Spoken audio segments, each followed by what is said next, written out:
आज की इस वीडियो में हम बात करेंगे कि कौन से स्टेप्स होते हैं अगर आपने स्टैटिस्टिकल स्टडी करनी है। Basic steps in statistical study. सबसे पहला जो स्टेप होता है, स्टेप नंबर 1, आपने गोल सेट करना है कि आपका गोल क्या है स्टैटिस्टिकल स्टडी के लिए। क्या आप कोई सर्वे करना चाहते हैं? क्या आप कोई मेथड को देखना चाहते हैं? So on. तो सबसे पहला जो आपका स्टेप 1 होगा, स्टेट द गोल।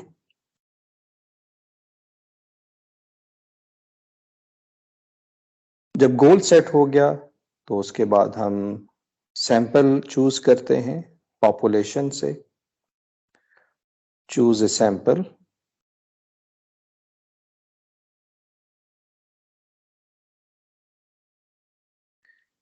जब सैंपल भी आपने चूज कर लिया, फॉर एग्जांपल पॉपुलेशन आपकी डिपेंड करता है कौन सा प्रॉब्लम आप करने जा रहे हैं। अगर तो आप एनिमल पे काम करना चाह रहे हैं तो सैंपल आप एनिमल की पॉपुलेशन से ले रहे होंगे। अगर आप सर्वे करना चाह रहे हैं तो फिर आप एक क्वेश्चनएयर बना के और फिर आप उसको लेकर आगे चल रहे होंगे। इसी तरह से जो थर्ड स्टेप होगा, सैंपल चूज करने के बाद आपने रॉ डाटा कलेक्ट करना है। Collect raw data.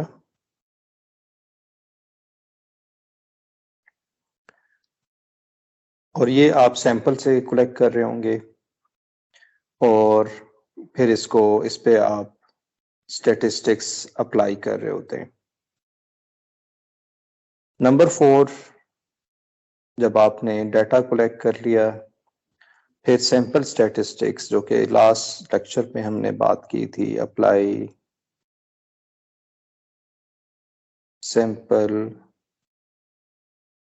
Statistics.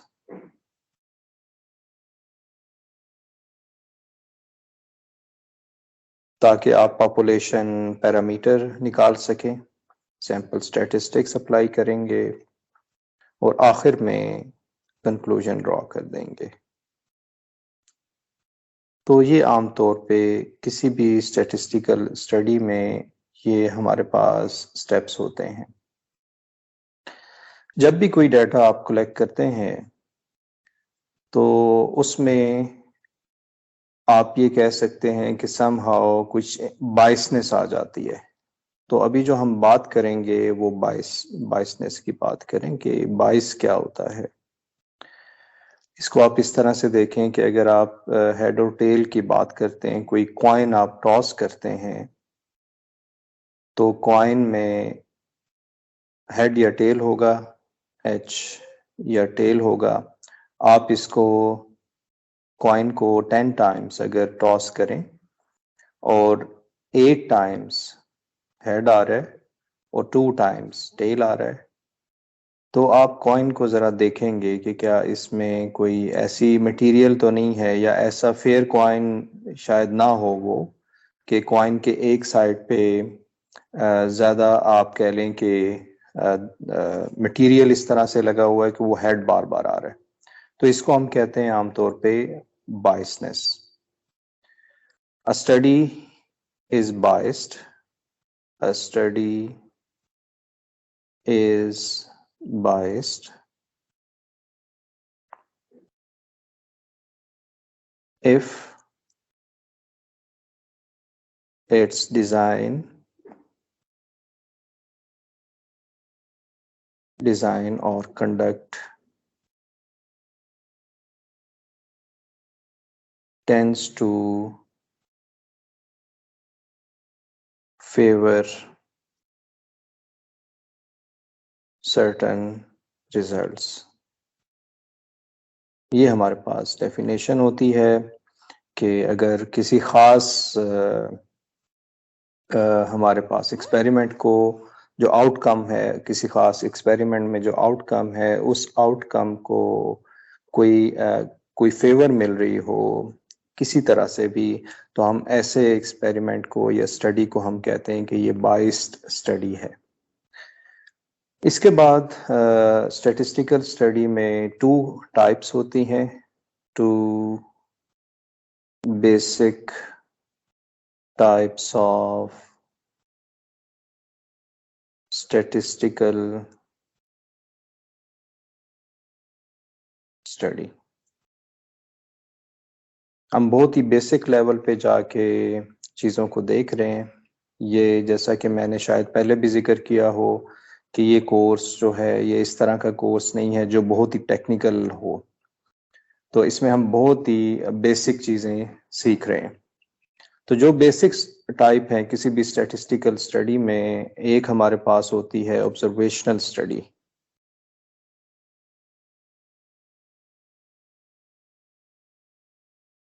Observational study, इसमें क्या होता है कि जो रिसर्चर्स हैं, रिसर्चर्स जैसा कि नाम से भी लग रहा है, ऑब्जर्व और measure characteristics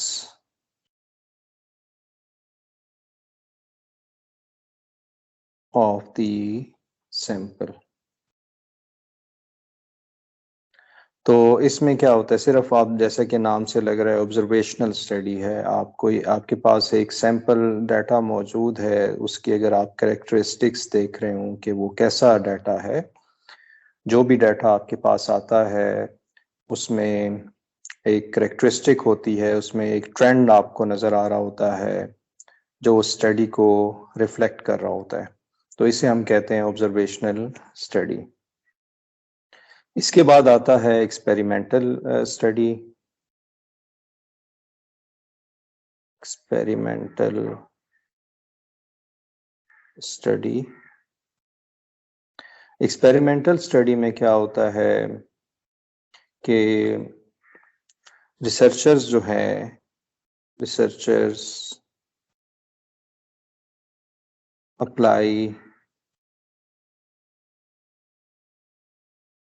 a treatment, apply a treatment to the sample members to see the effect, to observe the effect, to observe the effects। जैसा कि कोविड के दौर में आपको याद होगा कि जब कोविड आया था तो काफ़ी एक्सपेरिमेंट्स हुए थे वैक्सीनेशन के लिए, तो ऐसी स्टडी को हम एक्सपेरिमेंटल स्टडी कहते हैं। कुछ चीज़ें एक्सपेरिमेंटल और ऑब्जर्वेशनल स्टडी में आपस में इंटरमिंगल हो जाती हैं, एक दूसरे से मिक्स हो जाती हैं। कि ऑब्जर्वेशनल स्टडी में तो आप डाटा को ऑब्जर्व कर रहे हैं, ट्रेंड देख रहे हैं, वो ट्रेंड देखे जाते हैं ग्राफ बनाने से। एक्सपेरिमेंटल स्टडी में आप एक्सपेरिमेंट करते हैं, जैसे कि वैक्सीनेशन है उसका एक्सपेरिमेंट आप करेंगे किसी सैंपल मेंबर पे। वो sample member for example animal भी हो सकते हैं, वो इंसान भी हो सकते हैं, ह्यूमन बीइंग्स भी हो सकते हैं, टू ऑब्जर्व द इफेक्ट। तो ये हमारे पास कहलाता है एक्सपेरिमेंटल स्टडी। अब इसके बाद जब आपने कोई एक्सपेरिमेंट करना होता है तो उसका एक पूरा प्रोसेस है। ऐसा नहीं होता कि आप एक सैंपल कलेक्ट कर लें। तो ये हमारे पास है ट्रीटमेंट ग्रुप। आप ग्रुप्स बना लेते हैं जब आपने एक्सपेरिमेंट करने हो। अब ट्रीटमेंट ग्रुप वो होता है कि जिस पे आप कोई भी एक्सपेरिमेंट या कोई भी ट्रीटमेंट आप कर रहे होते हैं। In treatment group, in treatment group, the sample members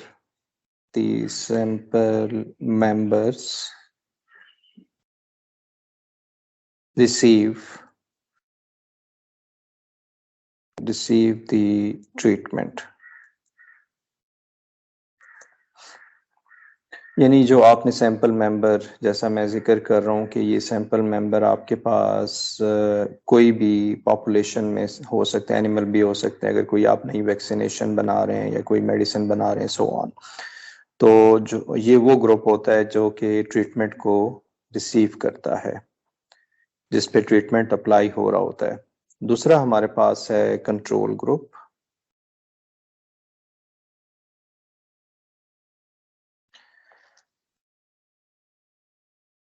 control group, अब ये बड़ा इंपॉर्टेंट होता है। अगर आप स्टैटिस्टिकल स्टडी कर रहे हैं तो आपने दो ग्रुप्स बनाने हैं। एक तो ट्रीटमेंट ग्रुप बनाना है जो कि ट्रीटमेंट जिस पे हो रहा होता है, और एक आपने कंट्रोल ग्रुप आपने बनाना होगा। अब ये कंट्रोल ग्रुप क्या होता है? ये वो ग्रुप होता है जिस पे आप कोई ट्रीटमेंट जो है वो नहीं अप्लाई करते, लेकिन इसका क्या फायदा होता है अभी हम देखेंगे। The control group, the control group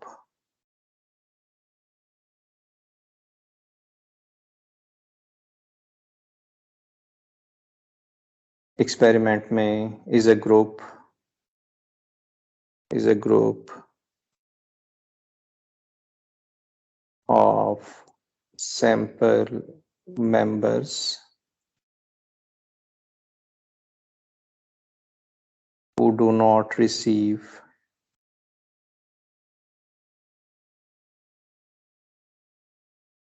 the treatment।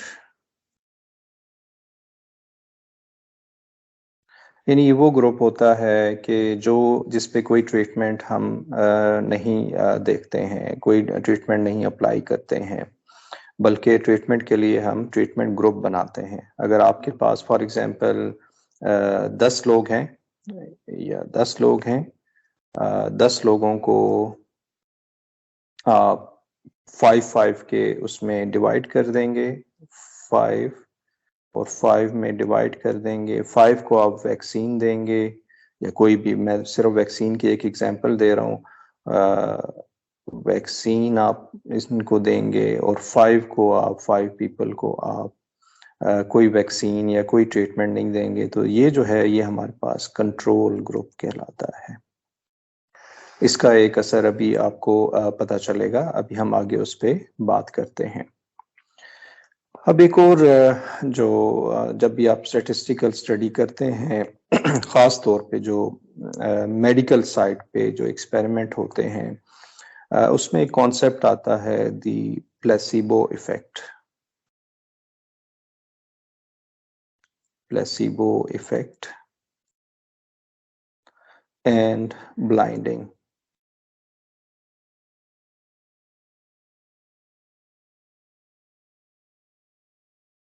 Placebo effect में ये होता है कि आमतौर पे कोई भी पेशेंट है, अगर आप किसी पे पेशेंट पे कोई एक्सपेरिमेंट कर रहे हैं, अब उसको एक्चुअल मेडिसिन नहीं दी जाती है, लेकिन उसे बताया यही जाता है कि आपको ये मेडिसिन दी जा रही है। मिसाल के तौर पे अगर आप कोई मेडिसिन, फॉर एग्जांपल मैं उसका नाम कह देता हूँ कि ये एक्स मेडिसिन है जो कि आपने टेस्ट करनी है पेशेंट्स पे, तो आप इसी तरह का एक एक्स मेडिसिन आप ये कह लें कि उस तरह की बना लेंगे, लेकिन वो एक्चुअल एक्स मेडिसिन नहीं होगी, ठीक है, ये इसकी कॉपी होगी। अब एक्चुअल आप जो ग्रुप बनाएंगे उसको तो ये एक्चुअल मेडिसिन दे रहे होंगे, लेकिन जो दूसरा ग्रुप है या कुछ ऐसा लोग हैं जिनको आप कॉपी उसकी दे रहे होंगे, तो जब वो कॉपी आप दे रहे होंगे तो जो जिस पे एक्सपेरिमेंट हो रहा है वो ये समझ रहा होगा कि हमें जो है जो एक्चुअल मेडिसिन है वो दी जा रही है। इसको हम कहते हैं प्लेसिबो इफेक्ट। ओके, और जिसकी वजह से अब देखें एक साइकोलॉजिकल इफेक्ट भी होता है कि जब आपको कहा जाए कि ये मेडिसिन है ये आपको ठीक कर देगी, आप दो कि वो मेडिसिन शायद कुछ भी ना हो, तो इसको हम प्लेसिबो इफेक्ट कहते हैं। ये बड़ा इम्पोर्टेंट पैरामीटर है मेडिकल स्टडी में। The placebo effect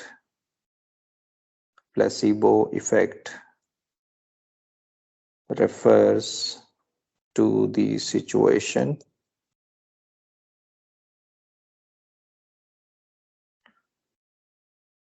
in which patients improve simply because they believe they are receiving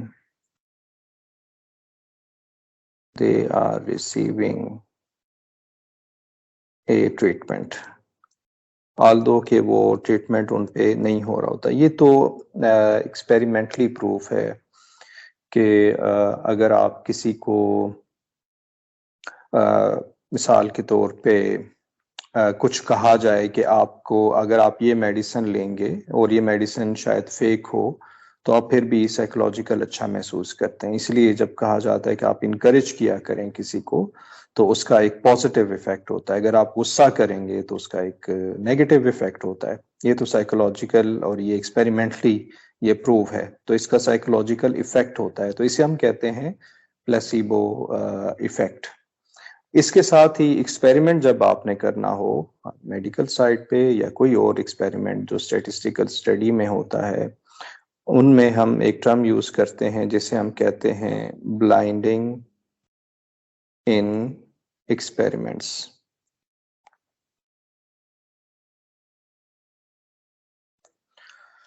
अब इसमें होता क्या है, दो किस्म के ब्लाइंडिंग एक्सपेरिमेंट्स होते हैं। एक हम कहते हैं single blind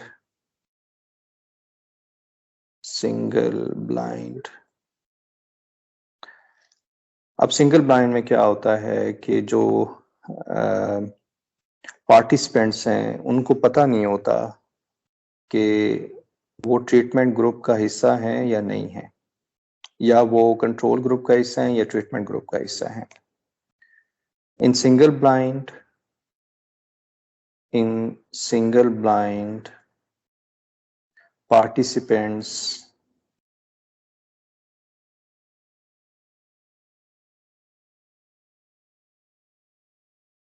participants do not know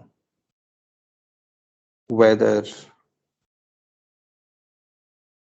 they are members of the treatment group, यानी वो ग्रुप जिस पे वैक्सीनेशन का एक्सपेरिमेंट कर रहे हैं, ट्रीटमेंट ग्रुप यानी उन्हें ट्रीटमेंट मिल रहा है या नहीं, या members of the control group यानी जिस पे आप कोई ट्रीटमेंट नहीं कर रहे हैं। कंट्रोल ग्रुप जो है ये आपने या तो चेक करने के लिए रखा होता है कि इस पे क्या इफेक्ट आ रहा है, या आपने इसको प्लेसिबो इफेक्ट के जरिए देखना होता है। ठीक है, तो ये कहलाता है सिंगल ब्लाइंड, यानी कि जो पार्टिसिपेंट्स हैं उन्हें पता नहीं होता कि वो किस ग्रुप का हिस्सा है। क्योंकि पहले जैसे हमने बात की है कि जो पॉजिटिव अगर चीजें हैं, जैसे कि आप कहें किसी को मेडिसिन आपको देंगे आप ठीक हो जाओगे, तो उसका एक इफेक्ट होता है। उस इफेक्ट को जायल करने के लिए आप सिंगल ब्लाइंड में एक पार्टिसिपेंट्स बना रहते हैं, यानी सिंगल ब्लाइंड हमारे पास ये कहलाता है। दूसरा हमारे पास जो है वो कहलाता है डबल ब्लाइंड। अब ये बड़ा इंटरेस्टिंग होता है डबल ब्लाइंड। ये एक्सपेरिमेंट डबल ब्लाइंड कैसे होता है कि जो पार्टिसिपेंट्स हैं उन्हें तो पता नहीं होगा कि वो किस ग्रुप का हिस्सा है, कि उसमें उन पे एक्सपेरिमेंट हो रहा है या नहीं हो रहा। जो एक्सपेरिमेंट करने वाले हैं उन्हें भी नहीं पता होता, यानी इन्हें भी नहीं पता और एक्सपेरिमेंट वालों को भी नहीं पता कि वो किस पे एक्सपेरिमेंट कर रहे हैं। इसका मतलब है कि कोई थर्ड हैं लोग जो इन दोनों को देख रहे हैं, थर्ड एक्सपेरिमेंटलिस्ट हैं या रिसर्चर्स हैं जो कि इन दोनों को ऑब्जर्व कर रहे हैं। तो ये कहलाता है डबल ब्लाइंड एक्सपेरिमेंट। ओके, तो आपने जब भी कोई एक्सपेरिमेंट करना होगा तो सबसे पहले आमतौर पे ये मेडिकल स्टडी में ज़्यादा यूज़ होता है, तो आपने या तो सिंगल ब्लाइंड करना होगा डबल ब्लाइंड करना होगा, ऑब्जर्वेशनल स्टडी है, आपकी कौन सी स्टडी है, एक्सपेरिमेंटल स्टडी है, सो ऑन, ये आपने डिसाइड करना होता है। इसके बाद आता है रेट्रोस्पेक्टिव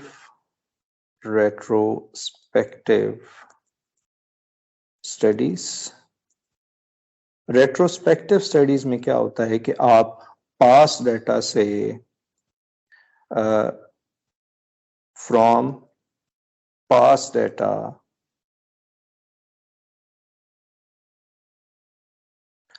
वो पास डाटा क्या हो सकता है, ऑफिशियल रिकॉर्ड हो सकते हैं, पास इंटरव्यूज हो जाते हैं, हो सकते हैं, तो आप वहां से कुछ एनालिसिस निकाल रहे होते हैं। इसको हम रेट्रोस्पेक्टिव स्टडी कहते हैं। जैसे अगर फॉर एग्जांपल आप कहें कि एक्सीडेंट्स किसी जगह पे होते नहीं है, तो आप पास स्टडी में जाएंगे कि कितने इस रोड पे एक्सीडेंट हुए हैं, so on and so fourth. From pass data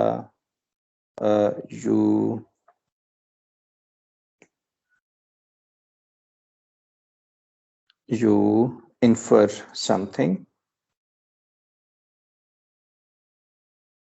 यानी पास डाटा या रिकॉर्ड इसमें इंपॉर्टेंट है। इंटरव्यूज, पास इंटरव्यूज वगैरह में आप इसको रेट्रोस्पेक्टिव स्टडी कह रहे होते हैं। ओके, तो ये हमारे पास था कि कुछ टर्म्स थी जो हम यूज करते हैं मेडिकल स्टडी में, स्टैटिस्टिकल स्टडीज वगैरह में। Thank you for watching.